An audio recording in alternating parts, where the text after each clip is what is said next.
How's everybody doing tonight?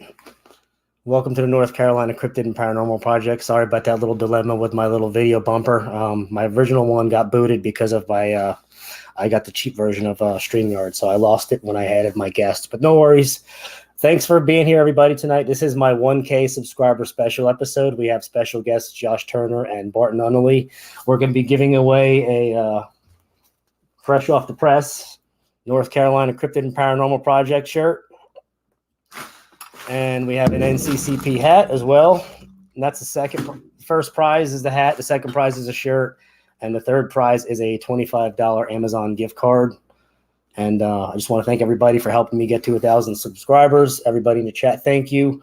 The way it's going to be worked is my wife, Lori, is in the chat right now. She has a special generated wheel. She's adding names to it, and it's going to spin, and whatever it lands on is the winner. So, and she'll contact you. So seriously, thanks again. And I'm going to add my guests right now because I'm excited. We got a great show tonight.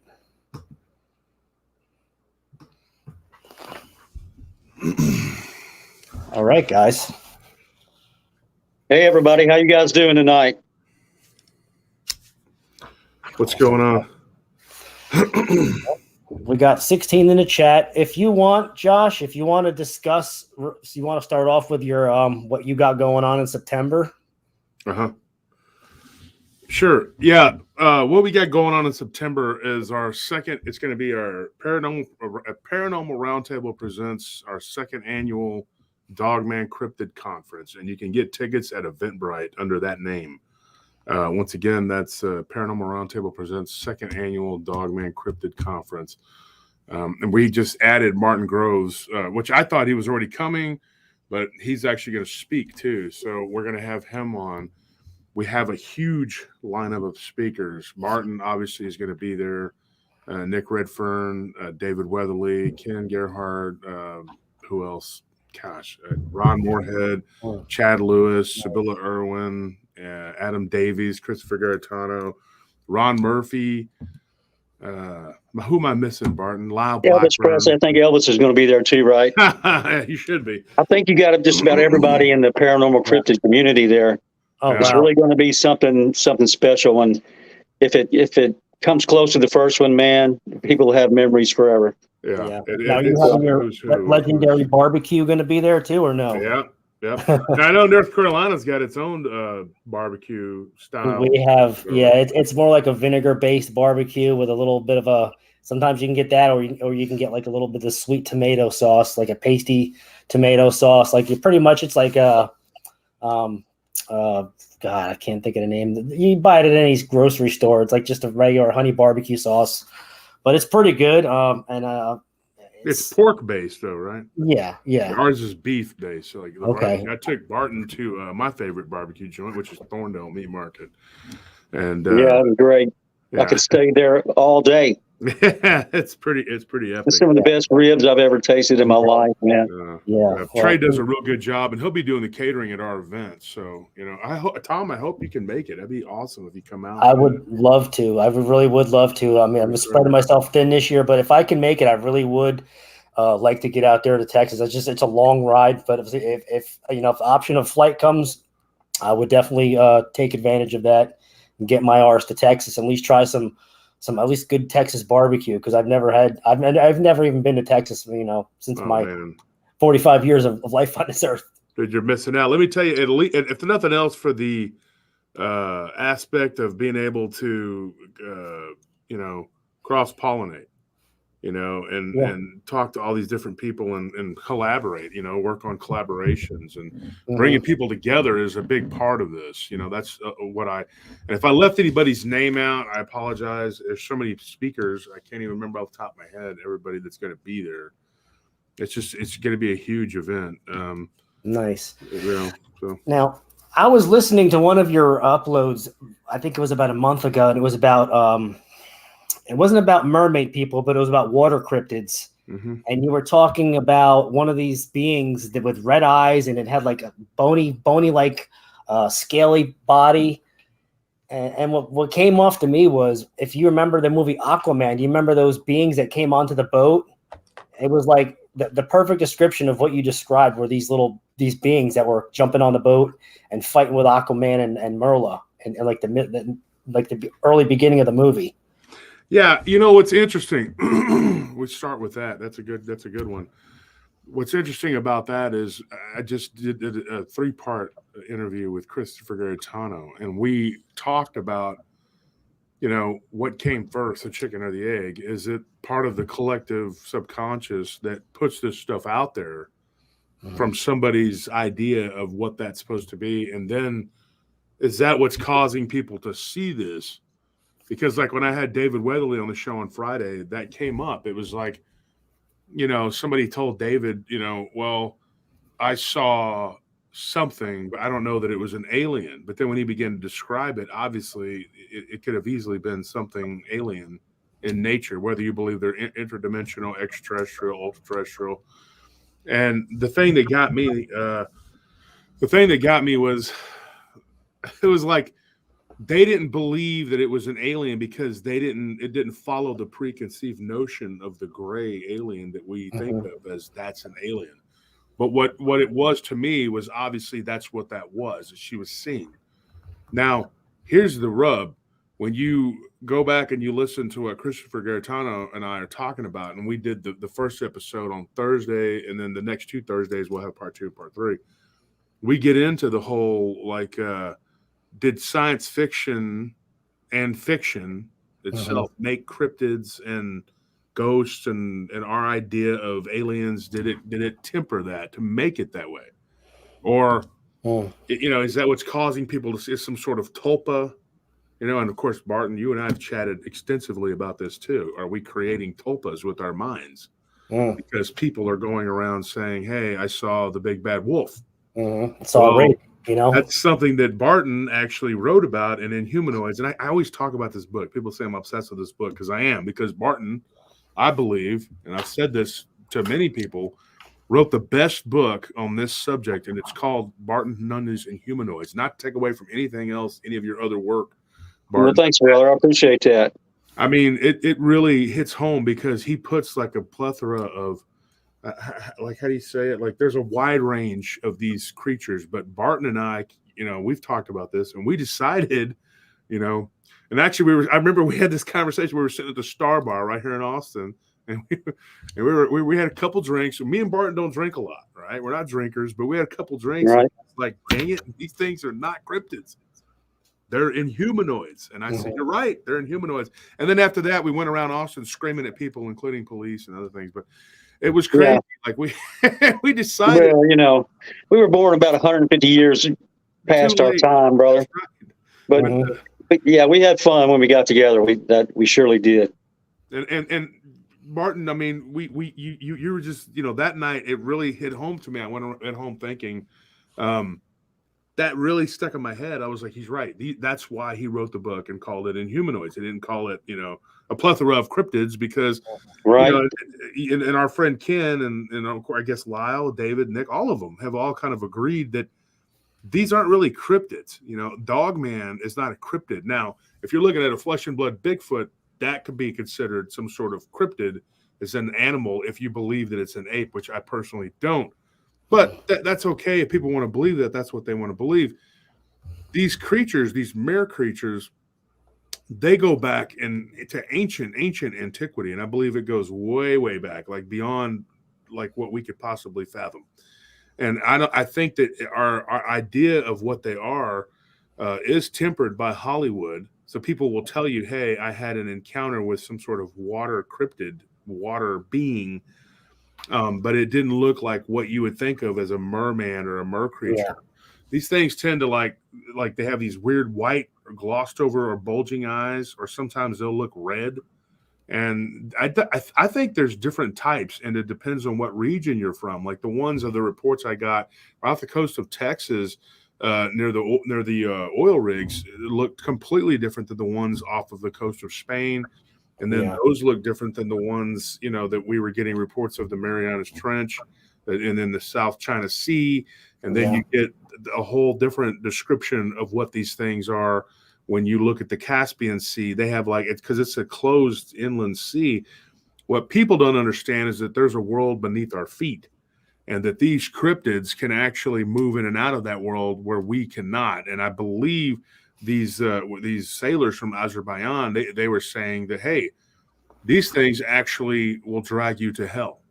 But in Azerbaijan, which I recently got a report because I said something about it on my show, this guy said, look, my wife's from Azerbaijan and her family was there. They were working in the fields or whatever. And they had this offshore drilling going on. And so he got a job. That's how he met his boss's daughter, which is probably not the safest way to get married, but it's kind of a shotgun wedding, actually. And then he told me the whole story, but he said, dude, their family believes in these things wholeheartedly. But it goes beyond that, because that area near the beach, where it borders the Caspian Sea, it comes in contact with their land. He said that there are these beings that will come up out of the sand. And these look something like marine creatures, but they are actually a different type of species than the ones you see in the water. It's almost like they have over the years become a new subspecies of mer creature. And they literally burrow themselves into the sand near the beach. And if you get too close, they'll grab you. And they're kind of like a crocodilian, not the way that they look, but the way that a crocodile stays close to the shore and grabs people, pulls them in. Death roll. Get reports of that. And then they take you in the water. They hold on to you with their claws. They bite you on the neck and they just spin you around until you drown. And I thought that is the most horrific, way to die, but that's what happens. And then they drag you out into the shallows and they devour you. But they're very much humanoid. Now, the ones that you get in the Caspian Sea going further out into the ocean, or it's not an ocean, it's an inland sea, but they actually will grab you and take you and supposedly take you down into the underworld. I don't know. Dying either way like that in the water would be horrific, to say the least. But to be killed and then dragged to hell, I don't totally believe that you're going to actually go to hell, because me and Barton, of course, we have our own beliefs that God decides that, not some demonic entity that decides to go and grab you. But what you got to look at in terms of like these beings, whatever, they do exist, in my opinion, and because there are so many stories of them. I've heard stories of them in the Black Sea, the Mediterranean, the Indian Ocean, Jakarta in particular. There were stories I found, ancient stories, and of course them attacking ships in the Bactrian Greeks who founded the Gujarati ports. And a lot of times the people that you will encounter, like merchants and stuff here, like if you go to the malls or whatever, they're Gujarati Indians. And now if you get to know them and you talk to them, you'll realize that they are actually Indian mixed with Bactrian Greeks, which goes back to the time of Alexander. And they actually have stories of these creatures that will stow away on these Greek ships, and they would show up and wreak havoc in the ports. And there are legends and stories going back into these foreign countries of them killing these creatures, attacking sailors and having to actually have armed militia soldiers there to shoot them and keep them off of their land because they would wreak havoc. And also Dogman too. Like there's a lot of reports in India. People are shocked when I tell them the Tamil culture is rife with these creatures of these dogmen, these mare creatures. And of course, we can get into where they came from, but I don't want to take all the oxygen in the room. Go ahead. No, you're right. I actually have a friend named Richard that he lives in not Barbados. He lives in Trinidad and Tobago, right? Yeah. And he actually told me like this is something that he grew up with, like listening to from elders, and I don't think he's eyewitnessed this, but he's been hearing this since he was a kid, that they have these marine kingdom out there with these mer people, and they actually have abilities and powers and technologies beyond our belief. And they live in the marine kingdom out there, and what they do is they make deals with humans for fame, fortune, whatever they want. But the human has to give them back something in return. And I'm not going to go there because it's pretty nasty. It kind of involves, stuff that we Christian people shouldn't be talking about. So I will leave it at that. But it's pretty crucial that he told me that lore. and he knows about it, and it's been passed down through generations. And I think a famous, prosperous, like a pastor, wanted to be like wealthy and famous, and he did the same thing. And when he was doing was he was getting, you know, all that fame and fortune. He wouldn't return the favor back to the mer person, and he wound up dying. They actually wound up dying like a month later, because if you don't fulfill on your end, it's like making a deal with the devil. They take your soul and you die. Mm-hmm. So yeah, there's actually a book that was written about that. And it's I had it. Somebody had sent me this, and I can give your audience the name of the book. Somebody sent it to me in a message the other day when I was live, and I was trying to remember the name of it, and I just was fumbling for it, and now I can't find it. But it's called like the Witch Doctor and the Sea or something like that. I can't remember the full name of the book, and somebody had just, dang it, they sent it to me. But anyway, there's a book written about it. A guy, he was from Africa, and he actually was taken to the underwater kingdom by his dad. And his dad, who was a black magic practitioner, he was a very wicked man. And he said that after going there and witnessing all this human sacrifice and all this crap that was going on there, he turned his life over to Christ and got away from it. But he said that for a long time, and I heard this guy on a show one time, and I was like, how do I get in touch with this guy? And I never did end up getting that far, but I can find this book. But you guys go ahead. I'm gonna try to find it. So Barton, you recently took a trip to the LBL with your team. I would call it team, colleagues, and friends. If you want to mention their names. Right. Well, it's the Brotherhood of the Wolf is what it is, Tom. Yes. So all you have to do to be a member of this club is come to LBL and go out with me one time. And you know, you can't ask for membership. We don't have a page or official group or nothing, but that's like an unofficial club. But yeah, we met down there 2 or 3 times in the last few months. And the last time, I believe it was May the 5th, the weekend of the May the 5th, we actually had some activity. It was almost midnight. I think it was Saturday night. And we had 2 groups go out, and Krista and Brandy and Letitia, you know, Krista and Brandy from Blondes and Booze. Yes. My wife, Letitia, went out first, and then War Criminals 7 and Elijah and Gabby Henderson went out in a different vehicle a couple of seconds later. And as long as I've been going down there, about 20 years, I've never seen or heard anything that I could really ascribe to any kind of inhumanoid or cryptid or anything like that. I've seen a couple of pinpoints of a light that I didn't know what was, but other than that, I've never seen or heard anything. But I'd be damned, that night 6 people went out and all 6 seen something. And I stayed at camp with Brother Darrell and Brother Martin, and it was the one time, you know, that I stayed there at camp and probably should have went with them, but Krista and Letitia and Brandy, they all saw a little creature with bat wings jump up and fly away. And War Criminals 7 and the Hendersons all saw what they think was the beast of LBL spider crawling across the road. Or at least Gabby and War Criminals 7 saw it. I don't think Elijah saw it. The War Criminals 7, that's the handle he goes by on YouTube, right? Well, yeah, that's his YouTube handle. Yeah, he doesn't really want anybody knowing his real name. So, but yeah, it was really interesting. And the first thing they mentioned when they got back was how the moon changed when they got out of camp, and which is really strange. Me and Martin and Darrell were sitting there at the campfire, and the moon never changed at all. No, it was not. I said it wrong. Krista and Brandy did not come with us. That was Jonestead Farm, Anna Kaywood, and Michelle Johns.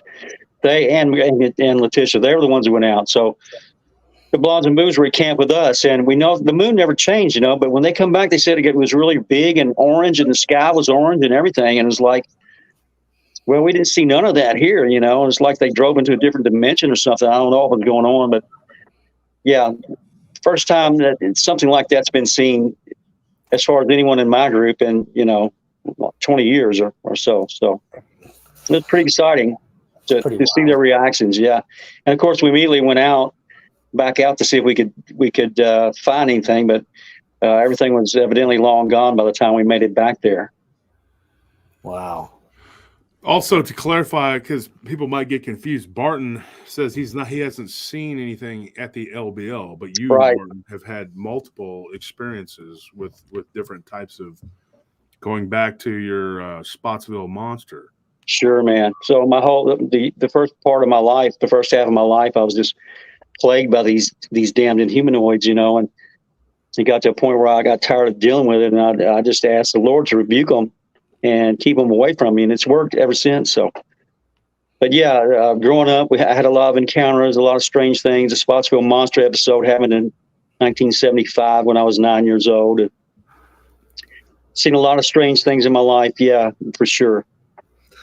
That's pretty wild. I've never thought about that. Like, what if you do like come across something like that, you say anything unclean, unholy, the Lord rebuke you. And like everyone that mentions that, they say that these things seem to just flee from immediately. It's like it's like putting like in the movie, you put the cross to the vampire, they flee, it's wild.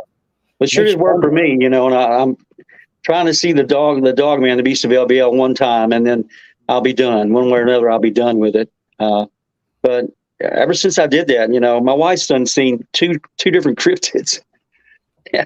I've seen nothing. Last summer, she saw something run across the road in front of her car right down the road here in Bathgate, Kentucky. That's don't know what it was. Funny you say that, Barton, because every time me and Lori go out somewhere and like in the woods or walking somewhere, even in our backyard, she sees stuff and I don't see anything. It's like they let her see them, but I can't see them. It's like she sees them all the time. She actually saw something this Saturday right across from my fence. This is really ironic because there's a lot of controversy going around about pictures of faces on the fence. Recently. There's no controversy at all going around about that. I'm not going to say no names or nothing, but there's a lot of stuff going around about that. Right. It's ridiculous that anybody could even believe that. And here's the thing, though. What's all I'm going to say about that? I'm looking at my fence, right, and I have like a horse rail fence with like chicken wire across it, and then I have one little half panel that I use that I just lean up against, that I hang like whatever for in the backyard like if it's something to dry off.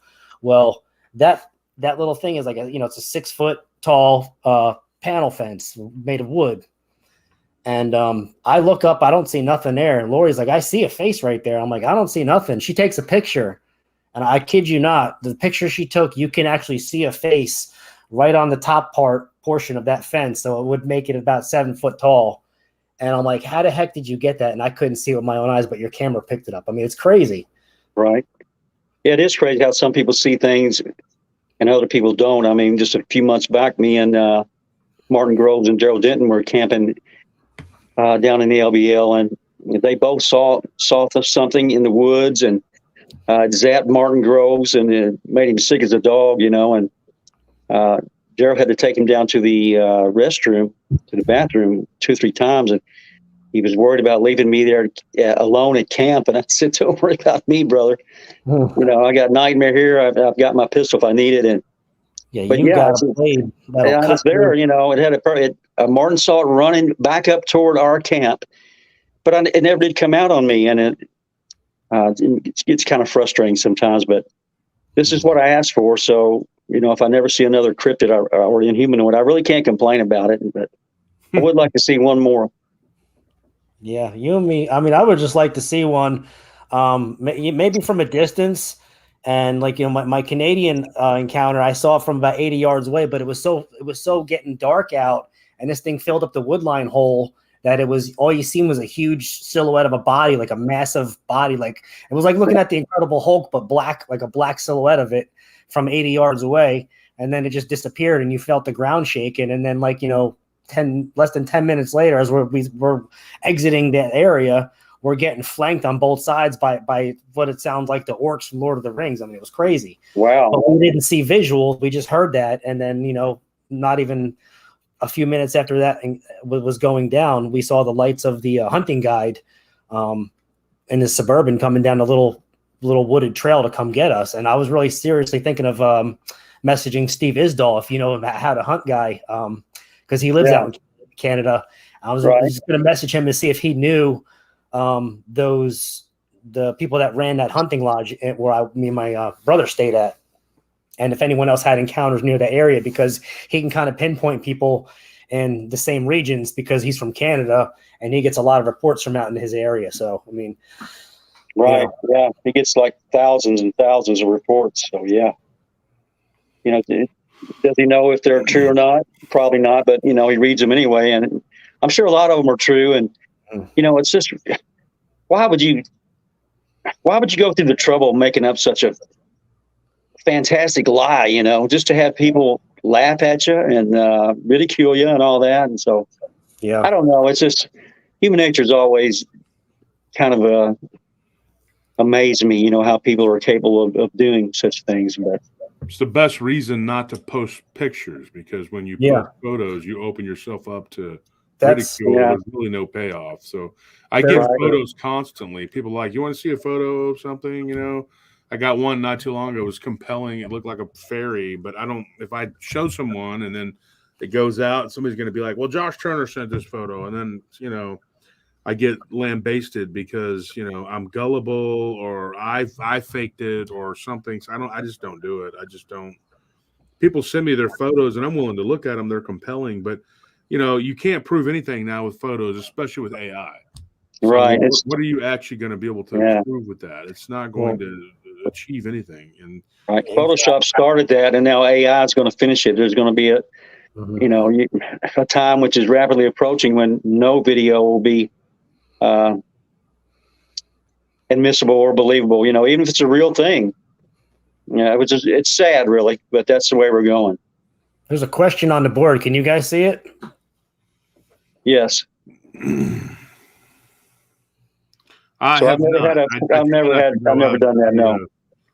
I've actually been on a men's retreat several years ago with about 30 Christian men from my church, and it was out by South Carolina. I'm trying to think of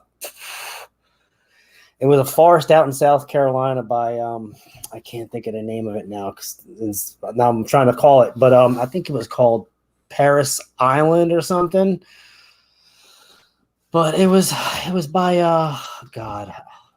it was about a 3-hour drive from my house, and it was a major forest, and we all prayed out. Like, we didn't really go far out in the woods, but we had like a round prayer around the part of the forest and then the lake during each little little sermon episode we were doing. It was like kind of like based on the Band of Brothers and how like spiritual warfare is real and not many churches talk about it, and people need to get I wouldn't even say get right, but get knowledge, because things are so much intact with people being attacked left and right, and half the people don't even see it, and it's true spiritual warfare. And it was kind of like schooling you on that, but it was a really good retreat. I mean, we ate really good barbecue. One of the guys brought 3 kegs of his own beer that he made in his garage. So wow. It wasn't like being drunkards. It was just having a couple beers here and there. There was 30 something guys, and instead of bringing a bunch of cases, they just made their own, and it lasted the whole weekend. So there you go. When I'm out looking for inhumanoids or stuff like that, I don't pray not to see them. I'll say a little prayer in the beginning for protection, but prayer drives these things away, because they're the exact opposite of prayer in my experience. And I know a lot of people is going to say, "Oh, what are you talking about?" But I've only encountered evil versions of these things, so I can only judge from my own experience that I know to be true. And everybody else is just stories, right? Whether you choose to believe that story or not is up to you. But as far as my own experience goes, these things are evil, and they didn't have to do the things that they did back in Spotsville, but they did. They chose to kill all our animals and all our chickens and everyone's dog within a mile. So I can only go by what I've experienced, and the rest I have to, just file away and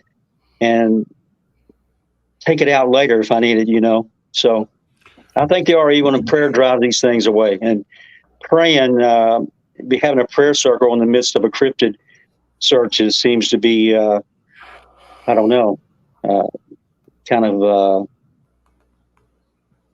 anti-destructive, if you ask me. Of course, everyone wants to, the prayer to pray and be protected personally, but don't pray for these cryptids to come around you, because that's not going to work. Yeah.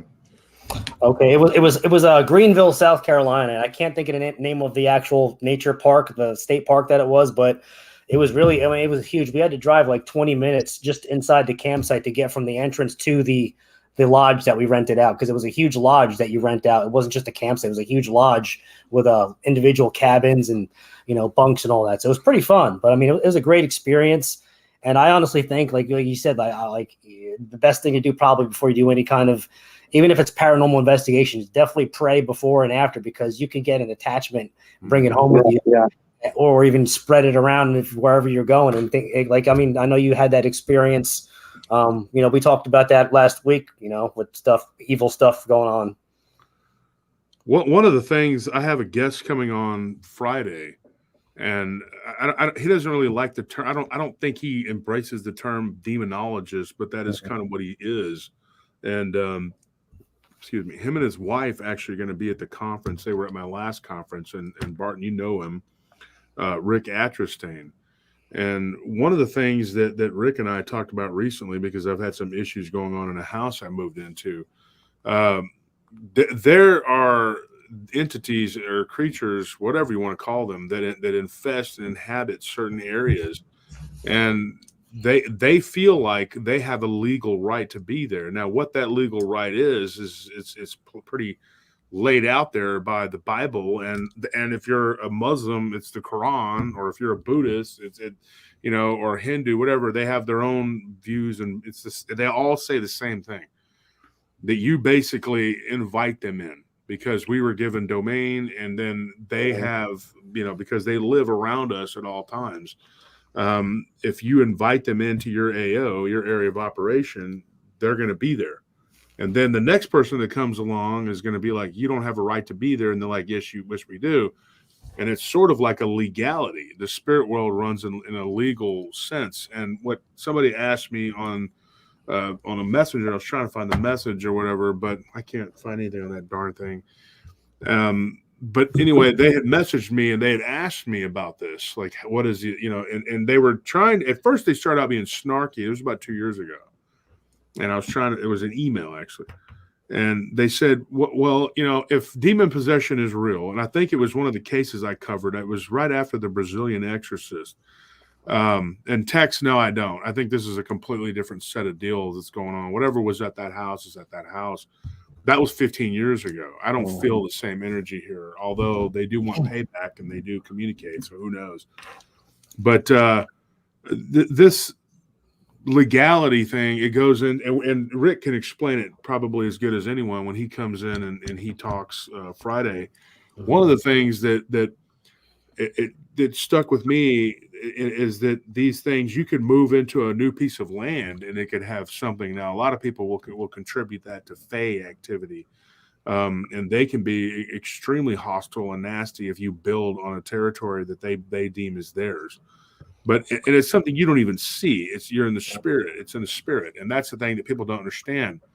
And then they wonder why they get like dogman activity and they're seeing ghosts and stuff in the same parameter. And you're like, dude, that's because, they were there and then you moved in. But somewhere, some idiot said, hey, y'all can come on and hang out and party, whatever. And they do it. And when you open your mouth and you tell them, hey, come on, whatever, you're inviting some serious bad mojo. That's almost like, hey, here's some food. Knock on some trees. Yeah, you're feeding them in a spiritual gift. Yeah. Some elemental stuff. Mm-hmm. And this person asked me, and they were snarky about it, and they said, well, if exorcism and demons are real, okay, obviously this person was just wanting to argue. They said, then how come we're not all possessed? If what they really want are corporeal bodies, then how come we aren't all just being possessed? I said, we're not all being possessed, but a large portion of the population is being obsessed on, but only a select few are actually being possessed. And I told them, I said, there's a legality behind this. What they don't want is, what anyone doesn't want is to be imprisoned and you don't want to be in prison because there is a jurisdictional prisonal, like a prison system, you know, and there's a sort of a constabulary area, like a whole, you know, that's why there's a court. The Fae have a court called the Seelie Court and the Unseelie Court, Seelie meaning clean. So you have this, the Seelie Court, which judges those who are unclean and who have done harm, whether it was to their own kind or to the humans. And then the Unseelie Court, which is the antithesis to that. It's like the Black Mass, and they're evil.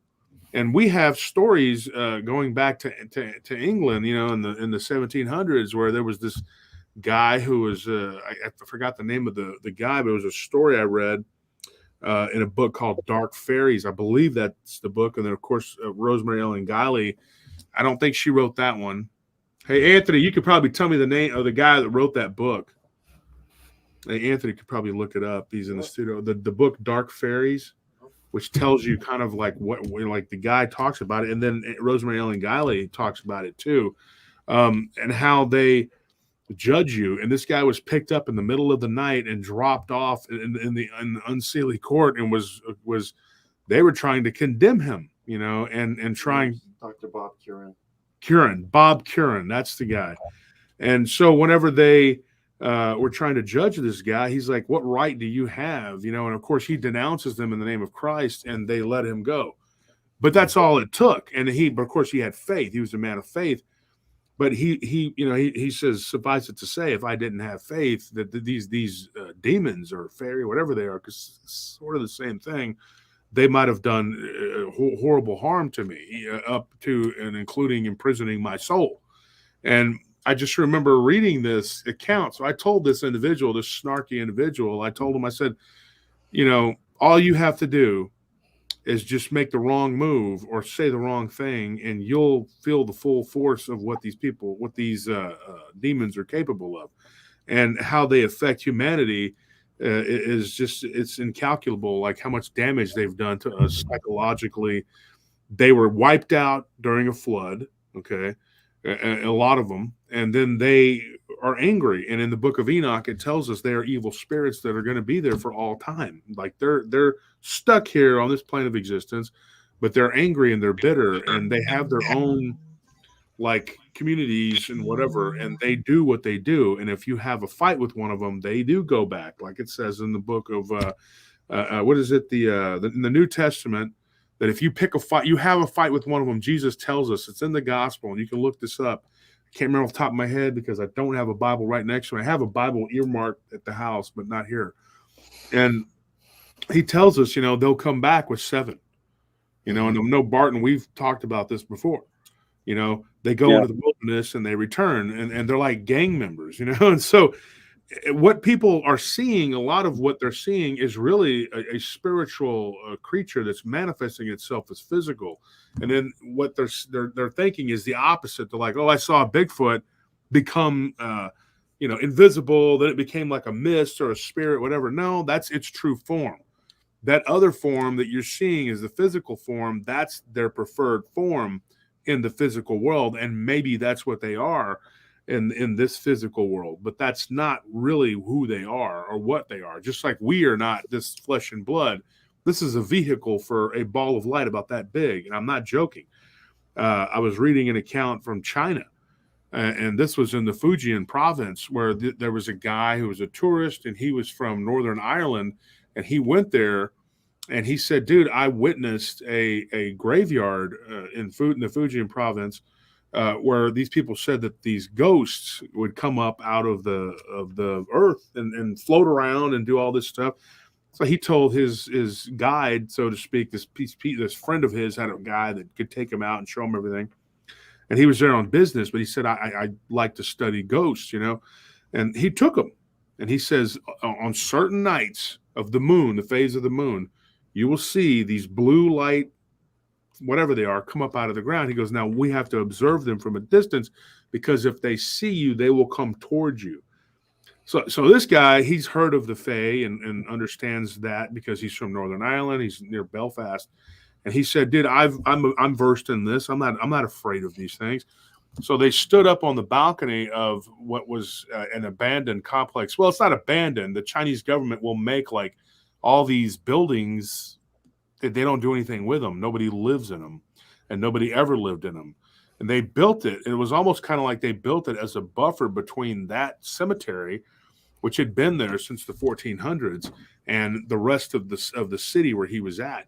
So he said, you know, there was this building there you could climb up in. You had to break in, and it's very risky because if you get caught by China, you're in big trouble. I don't care who you are, you're going to jail, and it's the gulag pretty much. So he goes, dude, we took a chance. We broke in.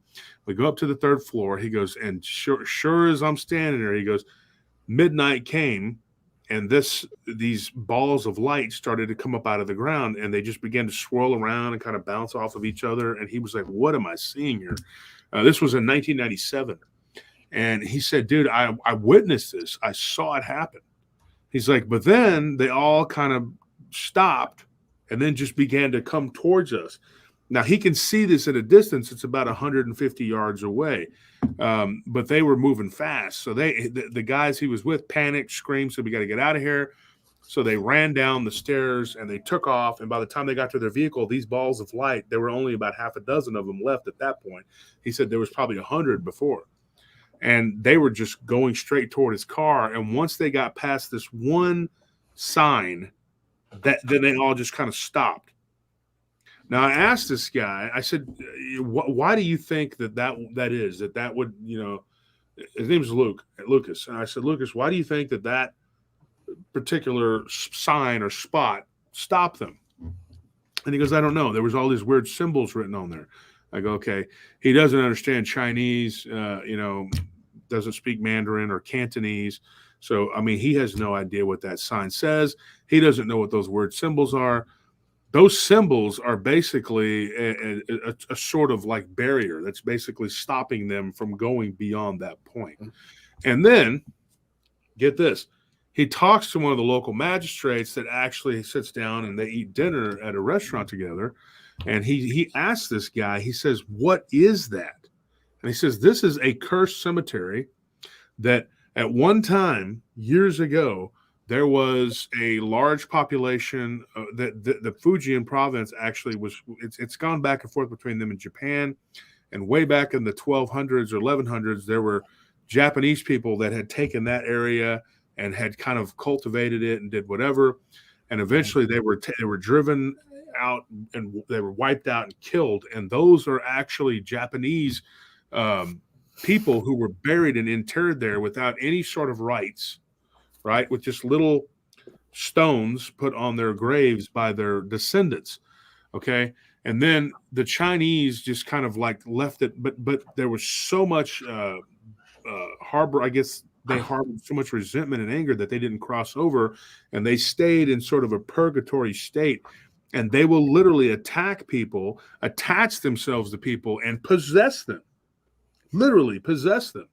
And these spirits have been called to the floor by Catholic priests and Buddhist monks and you name it, Orthodox priests. And basically they say the same thing, that they were given legal right to be there and that they demanded that they build them a building where that they could, when they come from the other side, that they could inhabit. And that's what that apartment complex building was, literally. Really? That was their complex, okay? And now whether people would argue almost demons masquerading as spirits of the deceased, which it says in the Bible they do, but I don't believe that that's what all of them are. Mm-hmm. I do not believe that. I believe that happens, and I believe that they can do that. Now, people play with Ouija boards, and they're like, oh, it's my long-lost uncle, you know, Bill or whatever, and then it's really not. It's some demon with some weird name. Beelzebub. Yeah, Belial, whatever, you know. Yeah. And then you find out later on, oh, that wasn't Uncle Bill at all, you know. But that happens. But I also believe that something can happen to make spirits kind of get stuck in an intermediate zone. And that story freaked me out. But the crazy thing was he sent me an article about another story, which I think he pulled that one out of Fate magazine or something. He goes, and I said, do you have any more information about this? And he gave me another article, and he says, this is what led me to go and have this experience. So you do go into their area. Now, one of the things that struck me, he said that area, just about 2 miles to the, I believe, west of there, he said that there is a lot of people who claim to see a Bigfoot type creature, and that the Chinese government has closed off, that this entire forest has been closed off, like several hundred acres, because of these creatures. Now, according to him, they don't live above the ground. They don't go and hide in the trees. These things actually live. They come out of a hole in the ground, and there's this cave system, and the fence does virtually nothing. The fence is just for humans to feel a false sense of security and be like, oh, okay, these things live behind that fence and we'll be fine. And it makes you wonder, in the close proximity to that cemetery, why is it that those creatures interact? People will see these balls of light at the same time they see these sinister-looking Bigfoot creatures. And so you got to believe that there's a connection there. Are they using those bodies as vessels? Are these the spirits of the descendants that were killed there? They were asked to come there after there was a great plague that wiped out a whole lot of people, and that whole region was repopulated at the behest of the Chinese government at that time. They allowed immigration from Korea and Japan, but then when they came there, then the new regime comes and says, okay, which happens a lot. They're like, you've done a good job of cultivating it. Now this is ours. So piss off. And they kill the inhabitants, whatever, or drive them out, or try to deport them for whatever reason. Oh, that's crazy. They tried to seize it, and then nobody could grow anything there. Nobody can cultivate it or do anything. Right. So it's just barren land. Yeah, and it belongs to these government, and then the other side belongs to these spirits that come out and manifest in the form of blue balls of light, bluish green, he said, but more blue than green. And he said that he witnessed it, and it was something that he actually got to see with his own eyes, and it terrified him. And he said the people in the car were crying, they were screaming, and they were saying Buddhist prayers and whatever, and they were just flying, trying to get to that spot where these signs were, that had the symbols that they were. Later he found out that they were Buddhist symbols that were kind of like it's kind of like you're going into a zone where it's a safe zone. Once you get to that point, you're home free, but getting there is the challenge, and that's the scary thing. I have a question about the LBL for like Baby Bartley. Now, what year was the LBL constructed in? Because I forget the year. I know it was like in the 50s maybe when they made it. 1965. Okay, 65. Now they pretty much flooded an area. 1963. I'm sorry, Thomas. That's fine. Now they flooded that area in with water, and they didn't. The people that didn't want to leave, didn't they pretty much get killed if they weren't leaving the area? Yeah, the ones that would not move, they were forced to move, or they were like, "This is our things happen." Yeah, no one's going to admit to killing anyone because of that, but you can bet a lot of that happened because a lot of these people had been there, since their ancestors, the settlers that got here and settled in Kentucky, and that they weren't about to move. But yeah, eventually they all either moved or died right there. So that's what LBL is to me. It's always reminded me of one big 170,000 acre graveyard. Right. And it's no wonder that all kinds of paranormal stuff and then humanoid sightings happen there. It's bound to happen. Graveyards, running water, swift or large bodies of water, and underground caverns. All three of these things seem to be a catalyst for the appearance of inhumanoids and other paranormal activity. Here's something I wanted to correlate something that I experienced in New Jersey, because I lived in New Jersey before I moved to North Carolina. So I lived near a place called Round Valley Reservoir, which is in Reddington, New Jersey, right before you get to Pennsylvania. It goes to like Easton. Well, Round Valley Reservoir was kind of the same thing. It was like they cleared out an area, they flooded out, made it a reservoir, and a lot of the people, like townspeople that've been there for generations, like you said, they're like, this is our land, we're not leaving. You can do what you got to do, and a lot of people got flooded out, and their homes were buried, flooded out underwater. Well, the weird thing is about this reservoir, a lot of people disappear in this little lake reservoir every year. Like people just disappear. They can't find their bodies. And there's something paranormal to this, because I really think that that water is cursed, because people go missing all the time. You don't just go missing, and when someone drowns, their body's found a day or two later. These people are never found. They're just sucked down to the bottom, and like they're clenched by whatever's holding them down there. Well, that whole area is a strange area, because me and my wife were engaged at the time, had so many.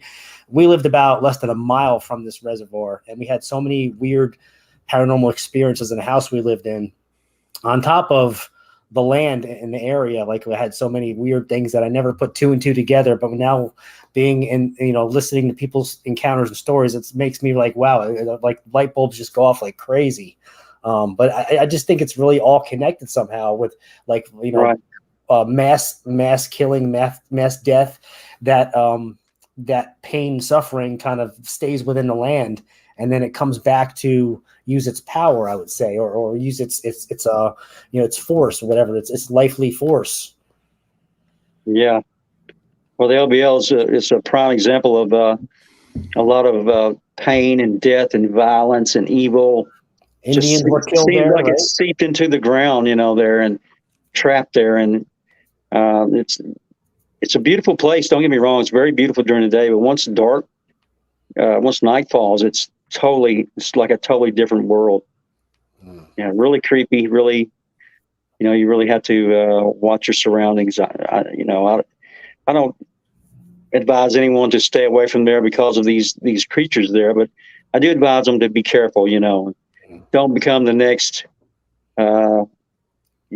discarded pair of clothes that someone finds, and that's it. A lot of clothes being found there that, for some reason, I guess, it's a lot of things happen there. It doesn't make any sense. You mean people actually leave their clothes laying around? Right. Yeah, that's because they're werewolves. Yeah, for whatever reason, but it is what it is. Right. I mean, I saw it at Granger Lake. There, see, Granger Lake, where I'm from, in Taylor, it's the same thing. They flooded the town of Friendship, and they flooded farms and other things with the river, and because it was a floodplain anyway, and they told people, hey, this isn't going to work. And so that's how Granger Dam and the lake ended up. There's a whole town down there. And I believe that when people come across these folded clothes and things like that, and then they see a dog man, and it happened recently. I got a report out of Granger Lake back in February. Some people went out there, and because some friends of theirs actually were staying out there in an RV. And so they asked me, sounds like a silly question, but they said, are dogmen active in the wintertime? And I'm like, I mean, are people active in the wintertime? I mean, I guess, I don't know. But in my book is coming out, promoting, I'll promote that a little bit real quick. I'll have a book coming out at the end of this month, and then another one. Barton and Ken have been invaluable in doing interviews and helping me get all the stories together, because each one of you guys has had to interview like 30 people. I mean, we've interviewed a bunch of people, trying to take some of the best cases that we could and put them together. But and you guys, and then David, of course, Weatherly, just been invaluable with advice and things about writing and whatever. And Barton, I look at you and Ken is two of the best out there. Well, thanks, brother. I appreciate that. I really do. Well, if you want to write a book, you have to go to people who've written it. And that's the problem with so many researchers. Like, what I'm going to do? I'm going to write a book. Like, they're just going to make a frozen pizza in the microwave, and it's like it just happens. The pizza comes out. Oh, there's a delicious pizza. I'm going to make a hot book. I mean, I have a friend. He's like, it was 10 years ago, and he'd never ridden a bike. And we finally got him to get on a bike. And it's funny. His name is Thomas too. And I said, dude, you've never ridden a bike? He said, I've never ridden a bike. Like a bicycle or a dirt bike? No, a bicycle. He never ridden a bike in his life. And so he's like, how hard can it be? He gets on it and just starts crashing and falling everywhere. Now, granted, this guy's in his 30s at this point. He's my friend's younger brother. And he knows how to ride a bike now. But he was having a kid, and he wanted to be able to teach his kid how to ride a bike. So me and his brother, John, were like, look, we got to teach this dude how to ride a bike. So we kind of laughed at him and everything. But he says, look, you're laughing at me. He goes, I came to y'all because y'all know how to ride a bike. And that kind of stuck with me, because if you want to know how to box, you go and find somebody who can coach you how to box. If you want to know how to write a book, you go to people who've written books. And I went to people who've written books about these subjects and who are very versed at it and very good. And Barton is one of the best. Also, Barton's a very good author. I mean, artist. But Thanks, I appreciate that. Well, you know, what gets me is there's all these researchers out there who think, oh, I'm just going to make a podcast. And they think it's just some easy thing. And it takes a lot of work. And it takes a lot of work to get, you know, and I remember starting off my podcast and getting bullied by bigger podcasts and being messed with and jerked around, and people disrespected you and whatever.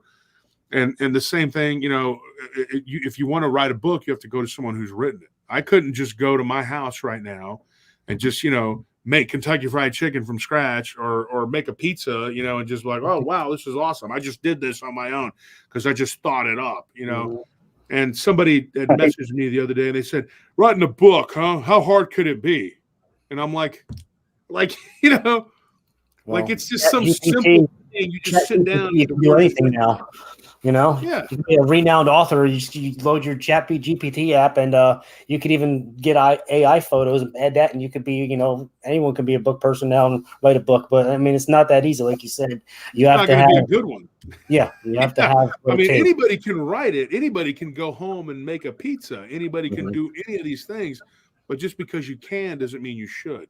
And I'm quoting David. You know, he's told me that multiple times. And when we did the Dogman conference last year, him and Ken and Barton were all pivotal in saying, hey, let's do this, you know, and then instrumental in getting me to do a second one. But people think that, you know, just because, you know, they can, they should, and then they think that they can do it. Now, the pet peeve I have is people who don't go to people who've already done it and don't ask for any advice. And if they do get it, they don't take a lick of it. That's a recipe for disaster. You're not going to do well at whatever it is that you're doing. And I encourage people who are constantly asking me about podcasts and starting a podcast and what you got to do. Think about the time that you have to put into doing the research and talking to the witnesses and getting these stories. It's all encompassing for me. I mean, it is literally just, it's all encompassing. I got to record with someone. My one day that I have off this week to do is Wednesday, and I got to record with someone, and that's going to be an important show. And I'll tell you, gentlemen, why. Because what she saw was one of these creatures that looks like a bear, and it was not a bear. And now a lot of people, I think, are afraid to call some of these dog men bear men because they don't want to be accused of having seen a bear, and they're just like, you know, hyping it up like in their mind, and people are like, oh, you saw a bear, that's why you're talking about this as it's some sort of cryptid. No, it's a real cryptid. It's just something that doesn't look completely wolf-like. Now, I saw the other day D.A. Roberts did a show with Robbie Raines and his guy Doc, great group of guys, and I got to catch about 15 minutes of it. I was like in the shower and I was trying to listen and I was trying to get ready.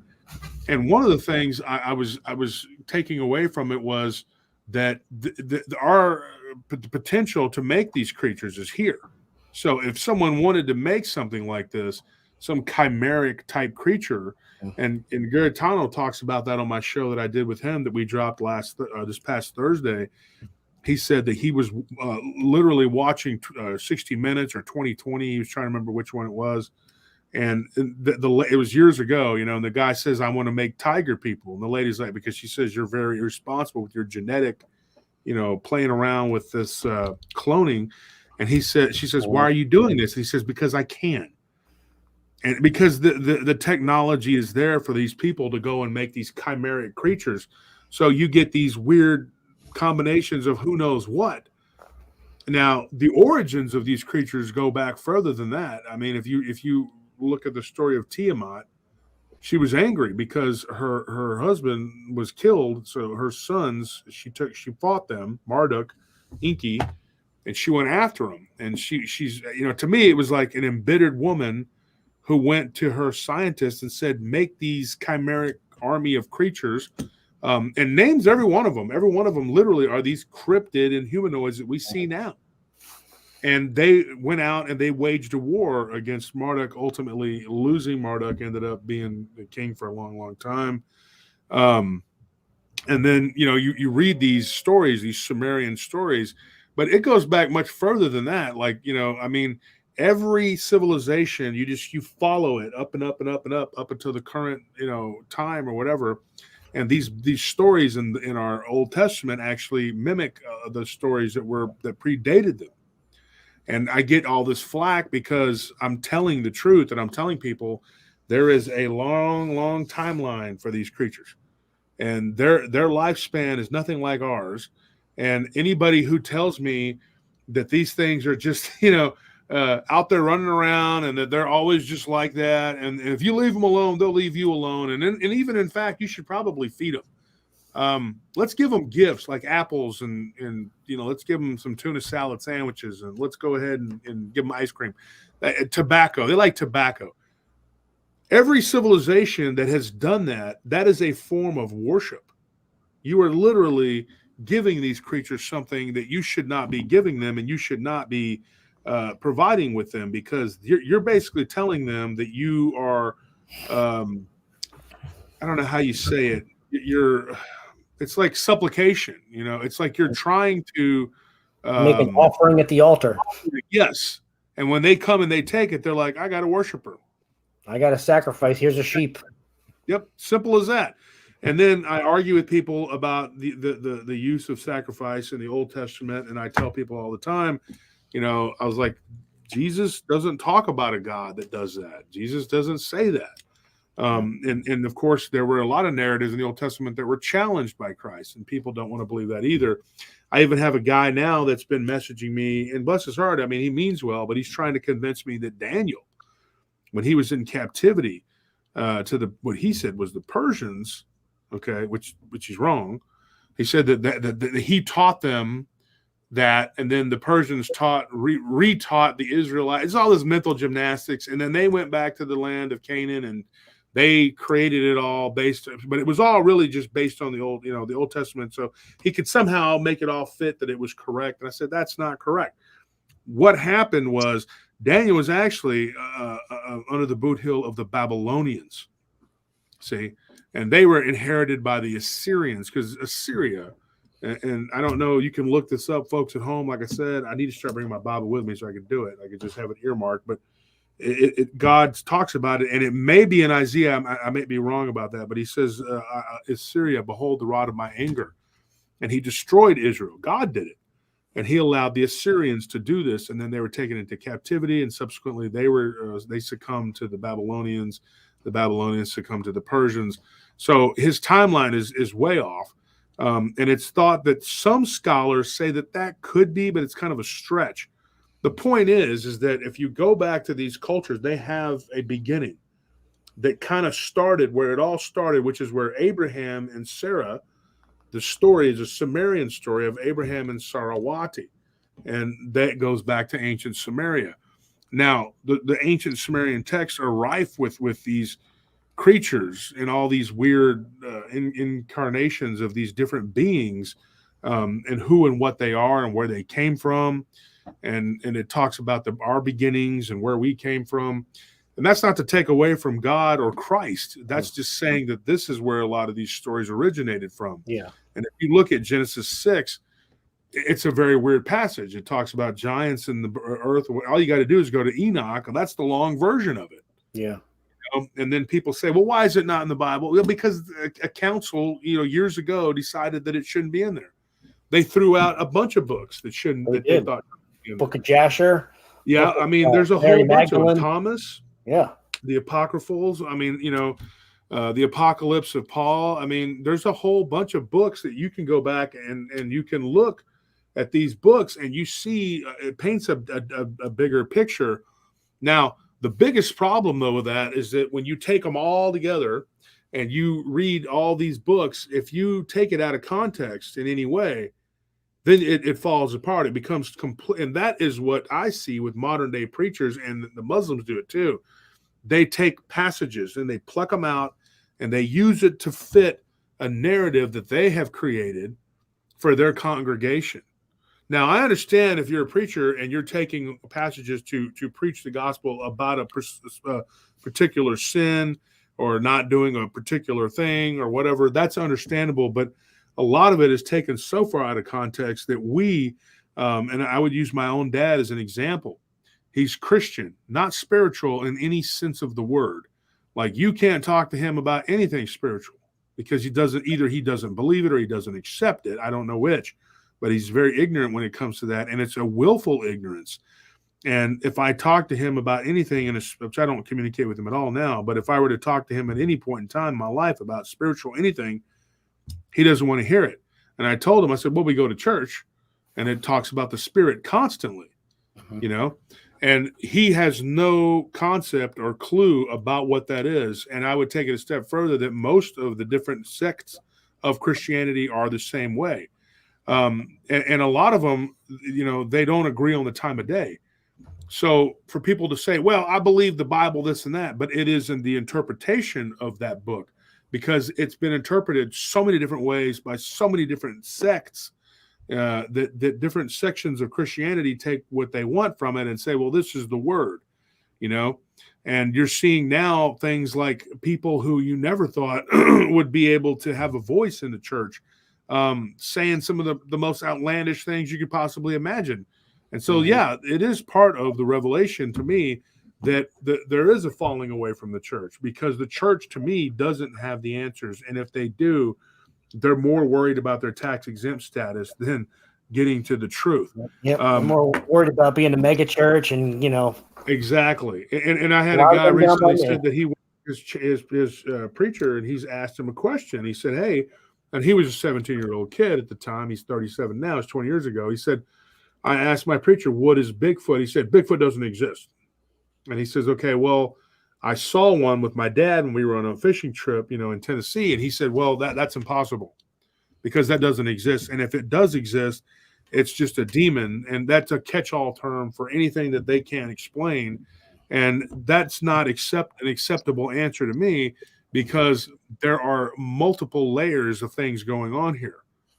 And you can't just say, like the Muslims say, well, it's a jinn.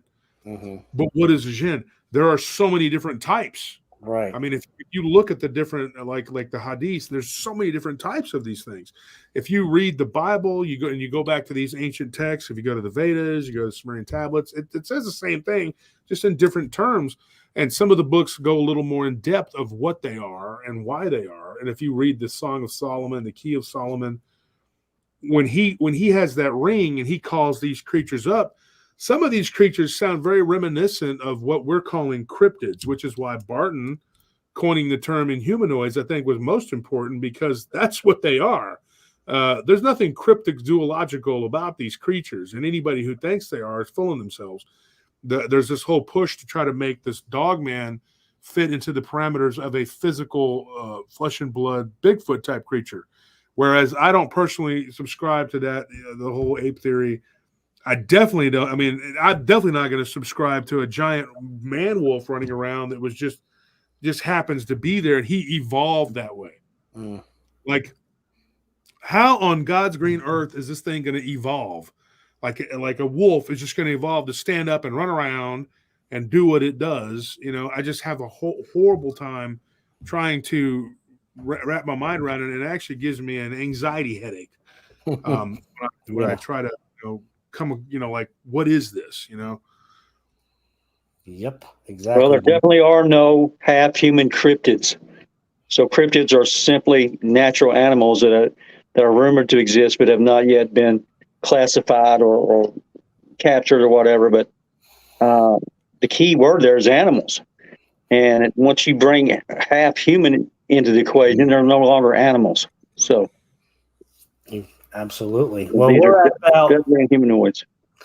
We're at just about out of time. Another couple of minutes. If you have anything else you want to touch up on or finish off, or if you want to promote anything, you guys, if anybody needs to find you guys, if your groups, if you want to do a quick shout out to your groups and your YouTube channels, I'd love to hear about them. And anybody wants, that's in the chat that doesn't know about them already, you could, give them a stream plug. Yeah, absolutely. Right. My YouTube channel is Inhumanoids-Barton Nunnelly, same as a Facebook group. So come on over and check us out. Yeah, it's hard to make any headway on YouTube these days, but we're trying. So we appreciate all your support. Yeah, and I'm nobody. I'm Josh Turner. Just I sing "Long Black Train," and that's right. Really good. You do a good job of it too. I try to, man. I wish I could sing like him. I wouldn't need to talk about anything. I just sing. That's it. That's funny. Real quick, that's funny because I remember when you first came around. I'm not going to talk about how you started because I knew that's a bad not a good taste in the mouth talk. But when you first started, before you had your own channel, you were on someone else's channel, and I used to hear your name. I'm like, whoa, Josh Turner, he's a singer. And then I was like, that's not him. I'm like, yeah, he doesn't talk about Bigfoot and Dogman, and he's got this family that he knows, the Hernandez Ranch, and I was like, that was the coolest thing. I'm like, I was just blown away from. I mean, what was like a 4 or 5 part series when you did that? Oh, dude, it was like, and as a team, we interviewed those people, and it went down the rabbit hole because it wasn't just one. It was person. Every family member. Yeah, it was every family member, and then their neighbors, and now there's another neighbor that grandfather bought land that was actually partitioned off way back, and he bought that land. And so he came forward and said, look, I want to throw my hat in the ring and talk about what I know. And so that's up and coming. I'm getting ready to do interviews with that guy too.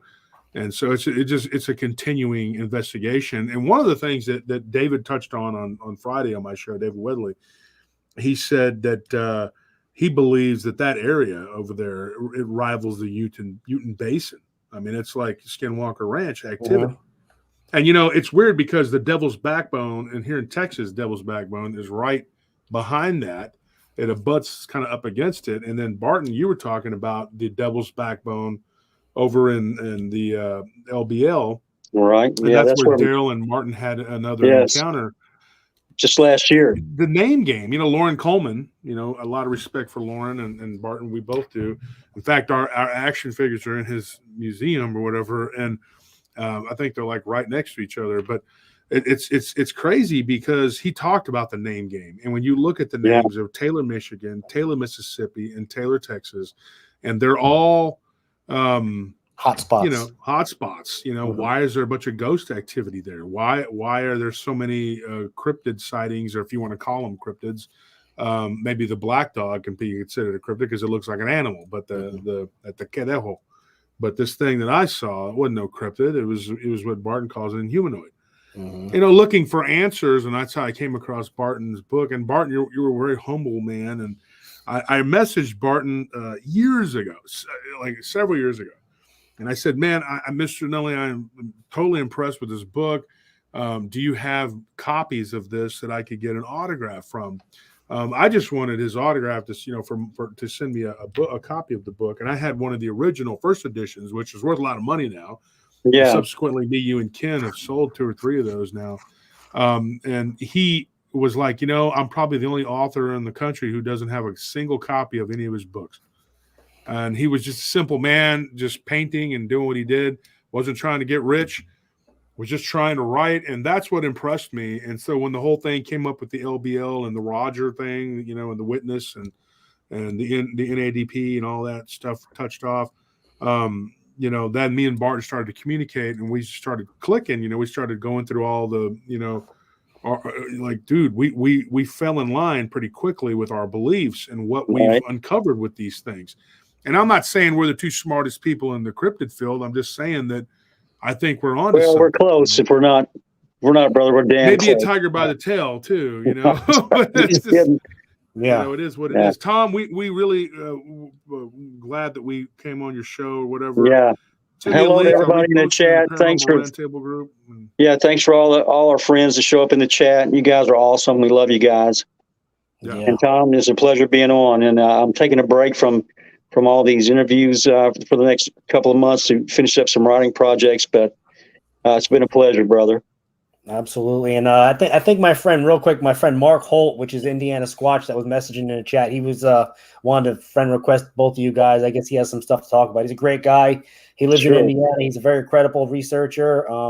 he pretty much got his cut his teeth with Greg Yost, if you know the Squatch Man. So yeah, I know Greg. Yeah. I don't know if you know, Mark is considered, his nickname is Flute Dude because he plays the Indian flute, and he gets a lot of activity from playing his flute. So you'd have to, get with him. He's a great dude. But yeah, I appreciate you guys. Thanks everybody in the chat, and thanks for inviting people from your groups and your your formats to come out tonight, and everybody. And I think my wife Lori is getting to post the winners in the Facebook group. If anyone's in the North Carolina Cryptid and Paranormal Facebook group, if you're not a member, join. It's really easy. I'll accept you. And the winners will be posted in there tonight. And like I said, you guys are awesome. I'm looking forward to whatever work you got going on next, Barton, and especially you, Josh. I know you got a book coming out soon too. Looking forward to that. And thanks, Thomas. You guys make sure to go check out Paranormal Roundtable now. Yeah. On YouTube and Facebook. Yeah. And when's your next live stream, Josh? Who knows? Maybe tonight. Oh boy. I'm already in the studio. I might as well. You got me fired up here. I had all this business stuff going on. Got all this mind storming going on, and exactly. That's great. But I will get with you guys later. And thanks again for coming on tonight. I appreciate it. Everybody have a good night, and take care, and God bless. Yes, I'll see you. God bless. I'll call you, Barton. Okay, brother. All right. Bye. Okay. Bye.